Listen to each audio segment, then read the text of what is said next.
Yo, Ron here. I'm going to show you guys how to fix a Uconnect screen. This applies for all Mopars, Jeep, Chrysler, Dodge. My boy here, he got a little bit of an anger problem, damaged his Uconnect screen. I figured I'd go ahead and fix it for him. It's been like this for a couple months. First things first, you got to access the screen, so you're going to have to take off the trim of the dash. After that, you're going to go ahead and reach back and unsnap these connection cables. Now, realistically, I could have did this within the car, but it was cold that night and I wanted to be able to show you guys everything. So this is what the unit looks like when it's out. This is the replacement screen that I got off of eBay after doing extensive research. Here's a better look of the whole unit. It has a bezel on it that you kind of just pry open to get it released from those clips. So to get this thing open, we just have to take apart the screws and we have to pop the bezel.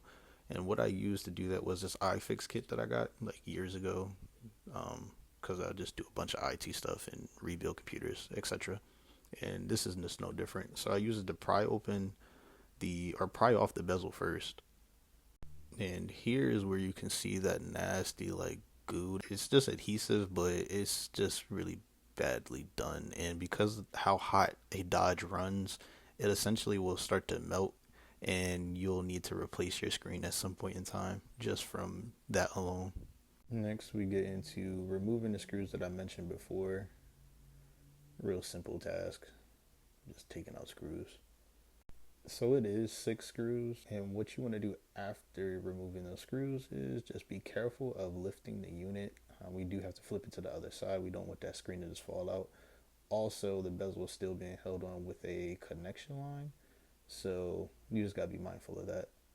Next, I just pretty much just lifted up the screen, taking my time with it because I didn't want to damage any of those connections. And this is what it looks like underneath. Right there is just display ribbons. It pretty much is just like dealing with a regular monitor. I'm not gonna lie, this was so simple with the IT knowledge that I have. Here's more of that goo or adhesive that I was talking about. Now that the other monitor is gone, let's go ahead and prepare the new monitor. To prepare the new one, all we're basically doing is transferring over the display ribbons from the old monitor over to the new monitor. Not a hard task, but you definitely have to be careful, and I would suggest probably wearing gloves. I'm kind of used to doing this, so I know not to touch specifically right where it needs to connect at, but yeah, this is what you would do. And then you just clamp it down. And then we just start reassembling. Go ahead and connect a new screen by finishing up connecting the rest of the display cables. And go ahead and close that back up. Make sure that's in there kind of snug.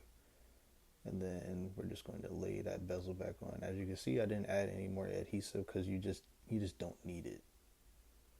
Once the unit is put back together, please do not forget the screws. You want to take it back out to the car and connect the connection cables. Strangely enough, the cables and the connection points are not the same color, but thank God I took a video beforehand so I knew exactly where to put them. Then before I actually put everything back together, just did a trial run just to make sure that the screen worked.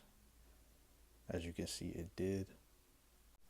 And wanted to test out the actual touchscreen functions, making sure it wasn't no delay, So a little heads up though, when you're changing the screen, it's going to at first just show just the Uconnect screen. It's not going to show your, like, if you have like a Scat Pack or a Hellcat or whatever, it's not going to show that that's like the display. It takes a little bit for it to like kind of reprogram or like adjust, but just give it a little bit. And I promise it's going to turn back and you'll have all your functions and everything back together. My business, they trying to treat me like a menace, they trying to turn me down. Yeah, you know I'm different, I'm walking around with my skaters, I'm standing around. We back.